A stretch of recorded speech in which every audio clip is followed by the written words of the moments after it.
ओम नमः शिवाय। हर हर महादेव। शिव पुराण की शतरुद्र संहिता का जो पहला अध्याय है उसमें भगवान शिव जी के 5 अवतारों का वर्णन है। बहुत अद्भुत वर्णन है, बहुत दिव्य वर्णन है। भगवान शिव के इन 5 अवतारों का जो वर्णन है उसको हम 2 विभागों में समझेंगे। तो जिस प्रकार से हम श्रीमद् भागवत पढ़ते हैं उसके अंदर भगवान विष्णु के 10 अवतार का वर्णन है।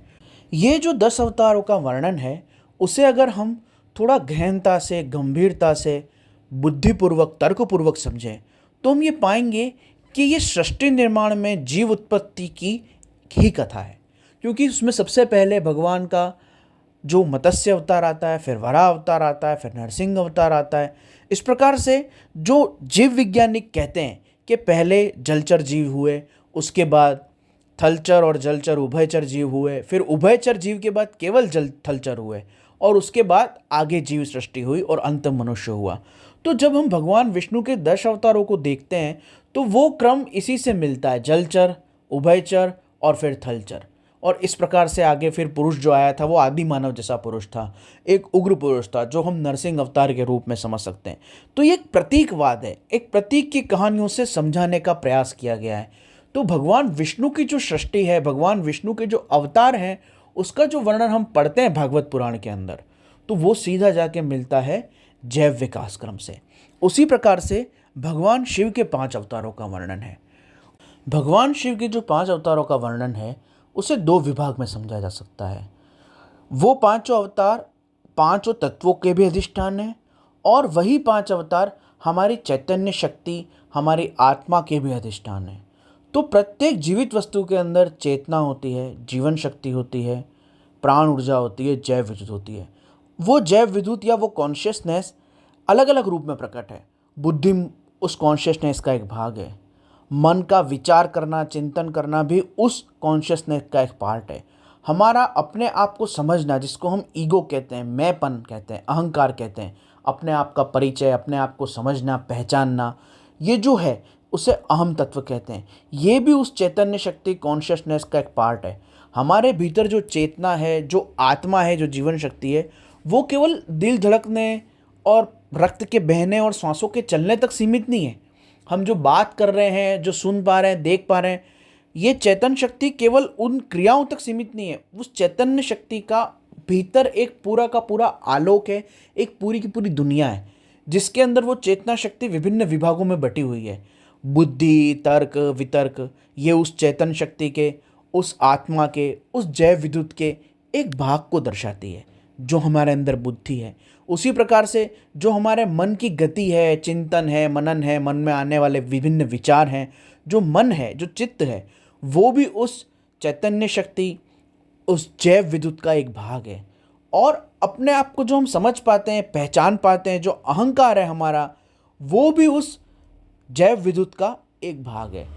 तो भगवान शिव के किस अवतार से चेतना शक्ति का कौन सा भाग नियंत्रित है, वो ज्ञान इस अध्याय के अंदर दिया गया है। और केवल चेतना शक्ति, जैव विद्युत, हमारी जो प्राण ऊर्जा है, उसका कौन सा भाग भगवान शिव के किस अवतार के अधिष्ठान से, कृपा से गतिमान है, उतना ही वर्णन नहीं है। उसमें यह भी बताया है कि जो ये चेतन सृष्टि है, ये जो जीव विद्युत की सृष्टि है, जो अदृश्य अव्यक्त सृष्टि है जिससे प्राण और जीवन चलता है, उसके अलावा जो एक दृष्ट शक्ति है जिसे हम देख सकते हैं, जो भौतिक जगत है, जल, वायु, आकाश, अग्नि, पवन आदि, इन बाह्य भौतिक तत्वों को जिन्हें हम नेत्रों से, इंद्रियों से देख छू समझ सकते हैं, उनको भगवान का कौन सा अवतार अधिष्ठित कर रहा है, नियंत्रित कर रहा है, यह अध्याय में वर्णन किया गया है। तो सबसे पहले ईशान स्वरूप भगवान की बात आती है। भगवान शिव का सबसे प्रमुख अवतार है ईशान अवतार। ईशान अवतार का अर्थ है निराकार, परब्रह्म, सर्वव्यापी परमेश्वर। अतः ऐसे जो अव्यक्त, सर्वव्यापी, निराकार परमेश्वर हैं, उनको आकाश तत्व का अधिष्ठान बताया गया है, ताकि हम समझ सकें कि ईश्वर का निराकार स्वरूप कैसा है, किस तरह वो सर्वव्यापक, असंग और बिल्कुल शून्य स्वरूप, निस्पंद स्वरूप है। भगवान शिव का ये जो ईशान अवतार है वो प्रत्येक जीवित व्यक्ति के अंदर बोलने और सुनने की क्षमता को प्रदान करता है और जागृत रखता है। अर्थात जो निराकार ईश्वर है उसी की सत्ता और शक्ति से हम वाणी बोल पा रहे हैं और शब्दों को सुन पा रहे हैं। अगर आकाश न हो, ये व्यापक अवकाश जो हमारे मध्य है वो ना हो, तो हम बोल नहीं सकते और ना ही हम सुन सकेंगे। भगवान शिव का अगला अवतार है तत्पुरुष। तत्पुरुष को गुणों का अधिष्ठान कहा गया है। प्रत्येक जीवित व्यक्ति के अंदर राजसिक, सात्विक या तामसिक किसी प्रकार के गुण होते हैं। सात्विक गुण वाला व्यक्ति दया, करुणा आदि भावों में रहता है। राजसिक व्यक्ति लोभ, लालच, कुछ प्राप्त करने की इच्छा के भावों में रहता है। और तामसिक व्यक्ति आलस्य, प्रमाद, निंद्रा आदि भावों में रहता है। तो ये जो गुण है, व्यक्ति का जो स्वभाव बनता है, इसका जो अधिष्ठान है, वो भगवान शिव का तत्पुरुष स्वरूप है। अगर स्थूल सृष्टि की बात करें तो ये भगवान शिव का तत्पुरुष स्वरूप वायु का अधिष्ठान है। भगवान शिव का अघोर स्वरूप बुद्धि तत्व, जिसे हम इंटेलेक्ट या तार्किक क्षमता, विवेक और बुद्धि क्षमता कहते हैं, उसका अधिष्ठान है। उसी की शक्ति और क्षमता से एक चेतना का बुद्धि रूपी विभाग विकसित होता है। वही अघोर तत्व अगर भौतिक जगत में देखें तो अग्नि का स्वरूप है, जिससे ताप और अग्नि रूपी गुण उत्पन्न होते हैं। भगवान शिव का जो वामदेव स्वरूप है, वह चेतना के अहम या अहंकार रूपी भाग का अधिष्ठान है। हमारे अंदर जो पहचान, स्वयं को जानने की क्षमता, जो अस्तित्व के प्रति एक बोध है, वह भगवान शिव के वामदेव स्वरूप से प्रकट होता है। और वामदेव स्वरूप की शक्ति को या उसके प्रभाव को अगर स्थूल जगत में देखें तो वह रस तत्व या जल तत्व का अधिष्ठान है, जिससे हमें शीतलता और रस और तरलता का अनुभव होता है। भगवान शिव जी का सद्योजात नामक स्वरूप अगर भौतिक जगत में देखें तो वह पृथ्वी तत्व का अधिष्ठान है।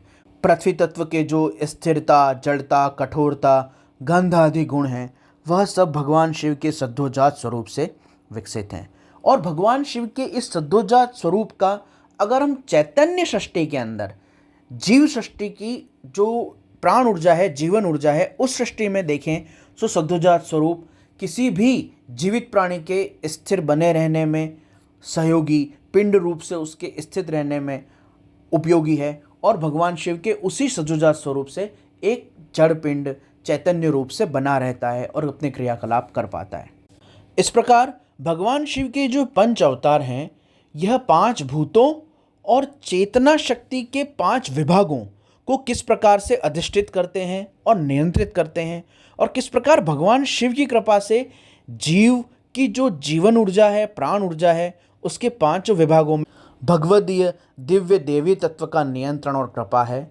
एवं जो ये स्थूल पांच भूत हैं, ये जो पूरी सृष्टि है जिसको हम देख सुन समझ सकते हैं, इसमें भगवत तत्व और ईश्वरीय शक्ति किस प्रकार काम कर रही है, वो इन अवतारों के वर्णन से हमें समझ में आता है। जो भी आध्यात्मिक व्यक्ति है, जो तंत्र योग या मंत्र योग या नादा अनुसंधान योग अथवा ध्यान योग अथवा भक्ति योग अथवा अष्टांग योग, षडांग योग, किसी प्रकार के भी दिव्य आध्यात्मिक यात्रा पे है, जो ईश्वर को प्राप्त करने, ईश्वर का अनुभव करने के मार्ग पे चल रहा है, अगर वो कुछ गहराई तक पहुंचा है, तो जब वो इन अध्यायों को पढ़ते हैं तो वहाँ बहुत संक्षिप्त रूप में श्लोक और कुछ पंक्तियों में वर्णन किया गया है। परंतु जो अनुभवी व्यक्ति है, जिसने अपना समय ध्यान में, जप में, भजन में, भक्ति में दिया है, उसे इन बातों का प्रकाश स्वयं की चेतना और विवेक से होने लगता है और उसे समझ में आने लगता है कि किस प्रकार से ये शक्तियाँ हमारे जड़ विश्व में, स्थूल जगत में और हमारे अंतस चेतना में, मनस क्षेत्र में कार्य कर रही हैं।